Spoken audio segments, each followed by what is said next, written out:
Bueno,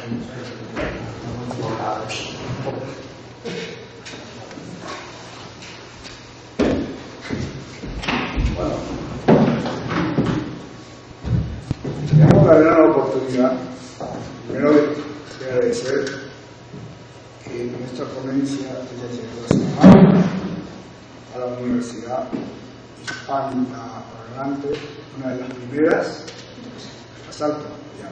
una de las primeras universidades de Europa, hispanoparlante, donde han salido hasta Namuno, y podemos comenzar a recorrer las casas, y cuando se hizo la conquista y las leyes de Indias, ¿no? O sea, acá se formaron y se llevaron a América, a la otra edad, a esos diferentes que no se sabía qué era. Bueno, lo nuestro es una posición en la que, protejando con lo que decía ahí el colega, nos basamos en un análisis que, aparte de lo que nos dio la academia, fuera de la academia hemos tenido que empezar, como se dice en Argentina, a desasnar y quitarnos la colonización pedagógica y cultural. Entonces, acá hay un libro al cual un gran pensador lo hemos encargado de repartirlo en toda Latinoamérica y ha sido leído desde el comandante Chávez hasta México y toda Latinoamérica, que se llama La Gran Nación Latinoamericana, de Abelardo Ramos. Este libro se basa en hacer un análisis que de pronto he escuchado ahí en la cuestión de lo que es la dependencia, la colonización y después lo que son las semicolonias. La colonización fue a sangre y fuego, que eso se lo conoce, es fácil. No voy a poner a explicar todo el historial de eso, que ya se conoce. Y después, como ya había maneras más sutiles, se hace un estatus de semicolonia, a donde se va a imponer en las oligarquías nativas, que se extienden a lo largo y a lo ancho de toda Latinoamérica, que son las depositarias no tan solo del poder económico, sino también del capital simbólico y cultural, que se van a encargar de crear las instituciones que van a desarrollar el pensamiento, justo que hablaba el colega, de la dependencia. Ese pensamiento es el pensamiento que ya no hacía falta los cañones, no hacían falta las invasiones, ahora se podía a través de las universidades crear cátedras y de ahí desarrollar el pensamiento que supuestamente se despejaban acá en Europa y se sacaban las categorías y los modelos para interpretar a Latinoamérica. Para comenzar, Pío Baroja decía que era un continente bobo y aburrido, ¿no? Por ejemplo, el Marqués de Poix también decía lo mismo. Después podemos tener en el caso de la Ilustración, que decían que tenían leones calvos, animales que se habían diminutos, y había arácnidos muy grandes, y además indios asexuados. Un ejemplo, ¿no? También se tomaron las categorías de acá para tratar de ver en esa otredad que, fíjese que el que hace la síntesis de todo esto es Hegel, nada más y nada menos, con la filosofía, el sumo de la filosofía alemana, a donde todo el desarrollo del espíritu absoluto, que comienza en la antigüedad y se va dando la dialéctica, y cuando desciende, crea civilizaciones, se supera y sigue. Grecia, Roma, y termina en la cristiandad de Alemania. Y ahí le sirve para unificar los grandes principados que tenía el último estado que se va a armar como Estado-Nación, Alemania, por el pensamiento de Hegel. Y Hegel, en la introducción a la filosofía del derecho, a la filosofía, de la historia, tiene un capítulo muy particular, donde habla de que en Latinoamérica o América es un país o un continente que no tiene historia, es pura naturaleza. La historia y la cultura estaban acá y había comenzado desde Grecia, o sea, y empezaba a avanzar dialécticamente, pero esa parte, cuando ellos descubren, cuando se hace en 1492, descubren que esa otredad, el mundo periférico, era lo desconocido. Y ahí inclusive participó Darwin, la teoría de la evolución de las especies, Humboldt, la clasificación, pero todo era una cuestión en la que, fíjese, eran salvajes, o sea, atenuado, después se le puso primitivo. Pero en las categorías que se hacían, a medida que avanzaban los movimientos libertarios, los movimientos nacionales, que acá sí tiene mucho que ver lo que estaba hablando de Brasil, que se fueron dando a lo largo desde el pensamiento de Miranda, Bolívar, San Martín, luego tenemos O'Higgins, Sucre, tenemos también todo lo que son los caudillos nuestros, argentinos como latinoamericanos, el manifiesto de Felipe Varela, de la Unión Americana. Entonces, cuando se hace el Congreso Anfitriónico que lo pide Bolívar, era para tratar de unificar esa gran Colombia que estaba disgregada y le fallaron, ¿no? Que se hizo en Panamá. Pero hay una frase que sintetiza en este libro que dice Abelardo Ramos, dice: América Latina dice que es subdesarrollada, y es subdesarrollada porque está dividida. Entonces, al estar dividida, ¿qué significa? Ha sido balcanizada, primero, por todos los que ha sido el descubrimiento, y cuando se presentaron, en primer lugar, los ingleses, a través de sus cónsules, sus embajadas, van creando la balcanización. En las distintas oligarquías depositan los bancos, los negocios de comercio exterior e interior, más la cultura, que es lo que hablamos del colonialismo pedagógico y cultural. Entonces, esa usina de transmisión del pensamiento hegemónico de la dependencia era la polea de transmisión que tenía Europa hacia esta otra edad, que es Latinoamérica y Oceanía y Medio Oriente. Entonces también entra África, mostraba acá. Viendo en ese contexto, siempre esas categorías se llevaba de que todos esos movimientos que habían, inclusive hasta Marx se equivoca diciendo que era un bandolero Bolívar, ¿no? Y después empieza a darse cuenta de la importancia que tenía sus batallas y sus liberaciones, las luchas, que tenían un objetivo bifronte. Por un lado, la parte interna, luchar contra las oligarquías nativas, y la parte externa contra los imperios. Primero el imperio inglés, primero el español y luego el inglés. Más adelante tenemos, bueno, cuando se hace el paso de manos de Inglaterra a Estados Unidos, pasa a ser Estados Unidos el centro hegemónico de todo esto. Ya pasa eso un poco más adelante. Pero en la balcanización se comienza cuando a esas 23 republiquetas le crean estados formales, status quo de semicolonia.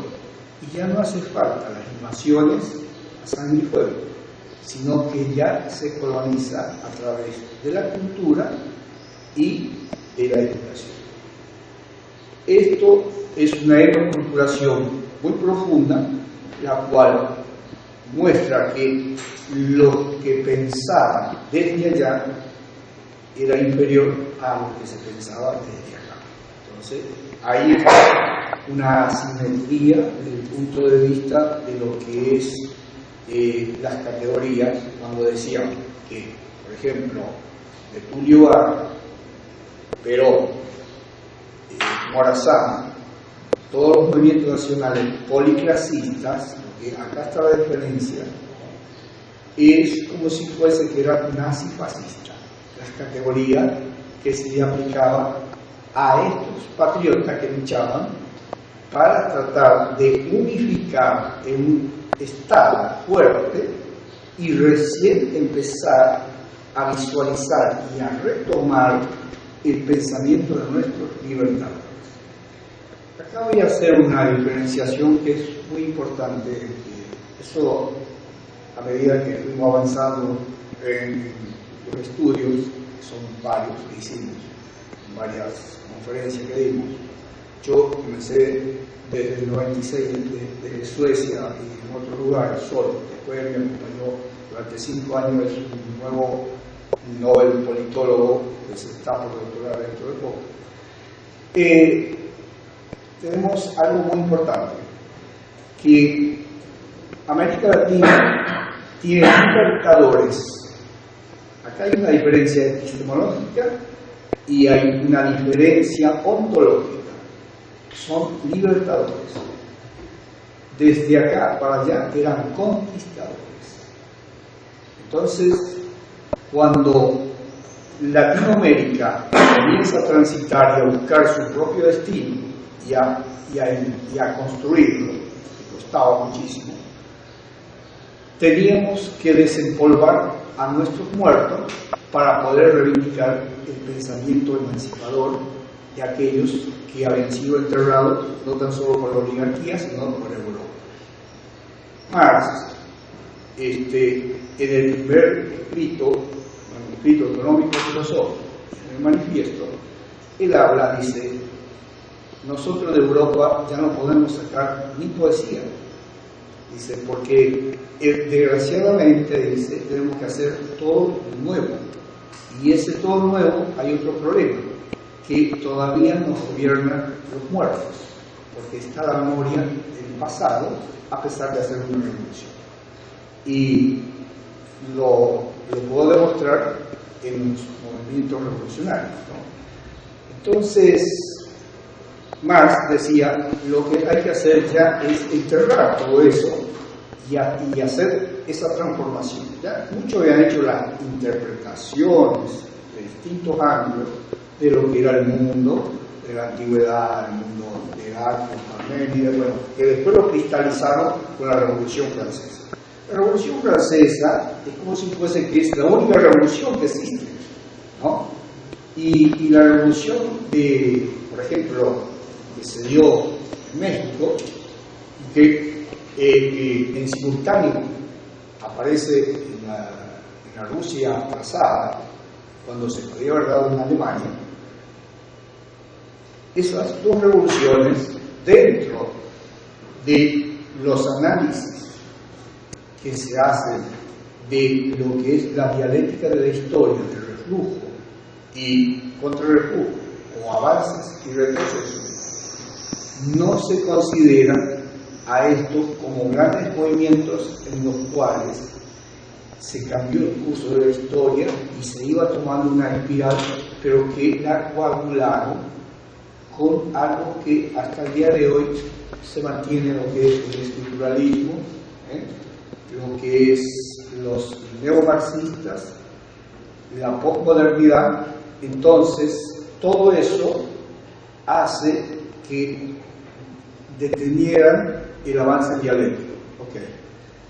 Y lo que dije de que América Latina es subdesarrollada porque está dividida es más o menos la síntesis de por qué está dividida. Ahora le voy a dar la palabra a él para que yo soy más en la filosofía y él en la politología, relaciones internacionales y otras cosas.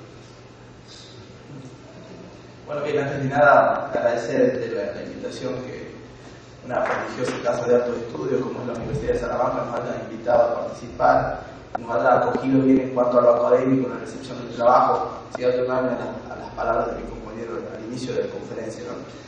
Bueno, como él lo planteaba, lo que venimos nosotros a proponer desde nuestra posición, de la visión latinoamericana, es un cambio, es decir, en la visión y en los paradigmas de análisis que inclusive la misma ciencia política, las mismas relaciones internacionales, durante muchísimo tiempo, según nuestra posición, por supuesto, nuestra perspectiva de análisis, ha estado dotada de sesgos analíticos bastante particulares, ¿no? Relacionados, por ejemplo, con el poco desarrollo de uno de los paradigmas más cuestionados, si quiere, soslayados de manera antojadiza, como el paradigma de la dependencia o el paradigma estructuralista, que en un momento lo mencionaba el compañero que me antecedió la palabra.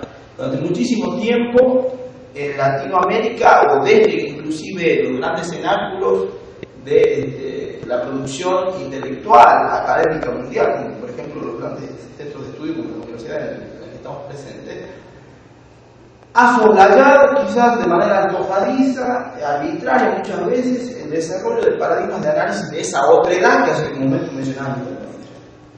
Es decir, ha invalidado ipso facto o teóricamente, a priori, la producción de conocimiento desde la periferia. Entonces nosotros lo que venimos a proponer en ese aspecto es cambiar esa visión epistemológica, ¿sí? Por ahí, si se quiere, bastante, inclusive por nuestras universidades, bastante diseminada. Ese es el colonialismo pedagógico que hay inclusive en nuestras universidades. No solo estoy hablando de nuestro país, en Argentina, sino en el mismo Latinoamérica. Entonces creemos nosotros desde nuestra posición que es interesante, por ejemplo, hablar de unas, ¿por qué no?, de unas teorías de las relaciones internacionales, la misma ciencia política, basadas en el andamiaje ideológico y político que propone o que proponía, por ejemplo, Bolívar, San Martín, es decir, mirar las relaciones internacionales y los procesos de integración regional. Bueno, acá en Europa somos pioneros en ese aspecto, por lo menos en la cuestión económica, pero esto, por ejemplo, es muy interesante verlo en el planteo que hace Jorge Abraham Ramos, por ejemplo, uno de los autores que mencionamos, cómo él propone mirar a Latinoamérica, pero desde los ojos de Latinoamérica, con las categorías de análisis de Latinoamérica. Fuimos estudiados durante muchísimo tiempo, una especie de conejillo de Indias, desde todos los lugares del mundo, supuestamente los grandes centros de análisis académico mundial, ¿sí? No solo Europa, sino en este preciso momento donde Norteamérica sigue estando en una especie de crisis, de hegemonía, porque están haciendo nuevos polos de poder a nivel mundial. Se mencionaba China en un momento, por ejemplo. Porque ya no son ideológicos, son más económicos. Exactamente. Los procesos de integración regional en Europa se basaron y hasta hoy en día se siguen sustentando en la integración económica. Ya nuestros libertadores, como Bolívar y San Martín, por ejemplo, que de hecho dialogaban bastante de manera capitular, ellos proponían mirar a Latinoamérica y a su proceso de integración regional con otra raíz del pensamiento, basado primero en la integración política, social, y luego la integración económica como una especie de conclusión de cierre. Es decir, un proceso inverso al proceso europeo. ¿Pero por qué se da esto? Porque desde el Río Bravo, de México hasta Tierra del Fuego, nuestra provincia más austral, nosotros nos bajamos de un avión o de un barco y decimos hola y sabemos lo que estamos diciendo. En Europa eso sería imposible. Entonces nuestras raíces culturales, políticas, sociales, inclusive podemos decirlo, es más profunda que el mito cultural nacional o los nacionalismos que en pleno siglo XIX y siglo XX pulular en Europa. ¿Sí? Nosotros, creemos que es más factible una integración basada en lo político, en lo social, que se dé más pronto en nuestra Latinoamérica que en la misma Europa. Europa tiene procesos inclusive históricos de confrontación en base a esos hechos culturales bastante fuertes. Además, hay una cosa que quiero acotar. Sí. A mí me tocó estar en Maastricht más o menos en el 96, ¿no? Cuando se empezaba a visualizar el primer tratado. Y ahí no era que los unía el etos cultural, los unía el espanto que tenían de la invasión de los productos norteamericanos, fue la emergente China, que no querían saber nada, que sigue siendo comunista, pero a donde están, aislados, y de Japón. Entonces querían hacer la famosa comunidad con productos y ahí a donde crean el euro. Yo vine acá cuando era la peseta, o sea, ahora veo el euro, es diferente, ¿no? Entonces, en esa época, cuando yo estaba en Suecia, estaba la corona sueca, que era superior a lo que es la peseta, cualquier franco francés, suizo, y está a la altura de la libra esterlina. La corona noruega también era cotizada muy alto, entonces superior al dólar. Entonces, al sacar el patrón oro y poner el patrón dólar, se quedaba, caía ya de maduro de que acá Europa, ¿qué tenía que hacer? Tenía que integrarse, pero económicamente. Pero los nacionalismos exacerbados se han mantenido a tal punto que han llegado a 2 contiendas mundiales que se han desconocido, y de ahí ha surgido lo que se va a llamar el existencialismo, ¿no? O sea, la pérdida de todo sentido. Después de Adam Smith decía, es difícil escribir poesía. Bien, entonces me parece que lo nuestro pasa de una cuestión a donde el hecho cultural atraviesa toda Latinoamérica. Toda la realidad latinoamericana. Toda Latinoamérica, ¿no? A diferencia de Estados Unidos, y ahí puedes cerrar todo. De hecho, sí, ahí, ayudando lo que decía mi compañero, el proceso que marcaba el compañero en su momento, en su exposición, de esa especie de balcanización que hay en Latinoamérica, es una balcanización ficcional, que fue creada, por un lado, por las oligarquías nativas de los grandes centros de exportación de materia prima, la División Internacional de Trabajo, que sigue en pie todavía, sí, bajo otros medios más suavizados, pero sigue en pie, y obviamente los grandes centros de poder, que obviamente, es decir, Europa, Estados Unidos, que tienen su incidencia en la política internacional y su gran peso. Bueno, nosotros venimos a proponer mirar en cuanto a las relaciones internacionales a nivel epistemológico y científico, a nivel de la ciencia política, un desarrollo desde Latinoamérica. De hecho, fue muy cuestionado, por ejemplo, un militar venezolano, muy allegado en su momento a Chávez, cuando planteaba una especie de teoría bolivariana de las relaciones internacionales. Se ha tergiversado el uso de Bolívar desde la visión sesgada, queriendo ayornar o acercar la visión de los populismos, ¿no? Como algo despectivo en el ámbito científico. Bueno, nosotros venimos a reivindicar, por ejemplo, en ese momento se planteaba esta famosa teoría de los nenúfares, ¿no? Como Estados Unidos, bajo el argumento de las ONG, de las fundaciones que buscan luchar contra la contaminación, la desaparición de especies de extinción, el medio ambiente, y establecen bases militares en toda Latinoamérica. Ahora, investigación científica no solo se hace en esas bases militares, ¿no? Por eso es que nosotros reivindicamos y pretendemos en este trabajo recuperar a nivel epistemológico y científico paradigmas que por los grandes núcleos de producción intelectual que validan e invalidan el conocimiento de la periferia, rechazan. Entonces es necesario comenzar a arar, a roturar esos premios que hasta este momento parecen ajenos a la misma realidad de los latinoamericanos. Y voy cerrando, de hecho voy a citar a Manuel Ugarte, que de hecho dejó un texto muy rico en este aspecto.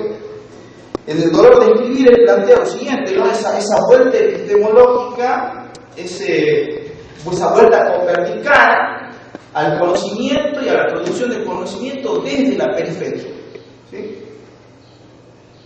Y planteando inclusive una visión hasta revolucionaria del conocimiento, ¿no? Porque significa mirar desde el otro que es en este momento semi-colonizado, no es colonizado, es semi-colonizado, o sea, somos repúblicas independientes, porque a ver, ¿qué hay que recordar? Fundamentalmente que el proyecto bolivariano, sanmartiniano, de integración latinoamericana, que esto lo viene hablando en el siglo XIX, era un proceso no solo basado en la unión política social, y como corolario lo económico, ¿sí? Ya se hablaba en ese momento de la incidencia de las categorías de análisis de Europa y de Estados Unidos en detrimento de las categorías de análisis que nosotros humildemente podemos contribuir al conocimiento científico hasta mundial. Y decía en este aspecto Manuel Ugarte, ¿no? Casi se puede decir que nuestro nuevo mundo, privado de expresión artística, está esperando aún que sus intelectuales, ocupados en cultivar premios ajenos, se decidan a cultivar la propia heredad. El internacionalismo intelectual, empleo la palabra no en su sentido de amplitud comprensiva, sino en el renunciamiento y entrega de las propias características, no fue más que una manifestación del empobrecimiento que en todos los órdenes nos ha inmovilizado. Primero ante Europa y después ante los Estados Unidos. No hemos tenido vida propia. ¿Cuándo se transmutará en arte la vida latinoamericana? Aprender a ver, aprender a sentir. En estas palabras está acaso el programa del futuro. Aprender a ver con ojos propios, aprender a sentir directamente, no a través de otras sensibilidades. Como también lo dijo Ramos, como lo dijeron los grandes caudillos de nuestra parte grande latinoamericana, nuestras provincias por ahí sometidas por ese federalismo de Buenos Aires, es necesario dejar de ser en otros para pasar a ser en nosotros mismos. Se decide para que sí. Así, muchas gracias.